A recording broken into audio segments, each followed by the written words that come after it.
আশা করি সকলেই ভালো আছো। সকলকে স্বাগত জানাই স্মার্ট ক্লাস ইকবাল হোসেনে। আজকে তোমাদের গ্রাম সম্পর্কে একটি প্যারাগ্রাফ নিয়ে আলোচনা করব। তোমরা মাই ভিলেজ বা আমার গ্রাম এই প্যারাগ্রাফটি বাংলা থেকে ইংরেজিতে অনুবাদের মাধ্যমে একবার দেখার পর আশা করি তোমরা নিজেরাই বানিয়ে লিখতে পারবে।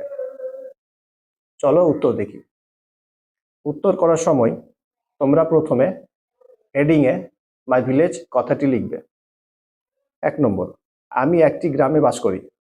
I live in a village. 2 number, গ্রামটির নাম হচ্ছে Thakurpara. The name of the village is Thakurpara. 3 number, এটি রয়েছে মুর্শিদাবাদে। It is in Murshidabad. 4 number, এটা একটি সুন্দর গ্রাম। It is a beautiful village. 5 number, আমাদের গ্রামে একটি প্রাথমিক বিদ্যালয় আছে। There is a primary school in our village. 6 number, আমাদের গ্রামে একটি খেলার মাঠ আছে। There is a playground in our village. 7 number, আমাদের গ্রামে একটি স্বাস্থ্য কেন্দ্র আছে। There is a health centre in our village. 8 number, আমাদের গ্রামে একটি পুকুর আছে।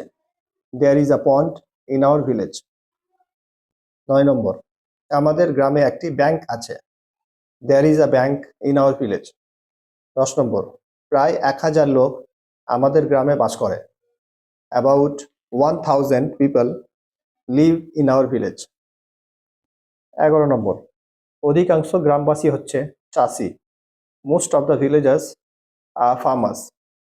12 নম্বর, আমাদের গ্রামের সমস্ত লোক সৎ এবং সরল। All the people of our village R honest and simple. 13 নম্বর, তারা একে অপরের সাথে বন্ধুত্বপূর্ণভাবে বাস করে। They live with each other অ্যামিক্যাবলি। 14 নম্বর, আমরা বিশুদ্ধ বাতাস পাই গ্রামে। We get fresh air in the village. 15 নম্বর, আমি আমার গ্রামকে ভালোবাসি। I love my village. 16 নম্বর, আমি আমার গ্রাম নিয়ে গর্বিত। I am proud of my village.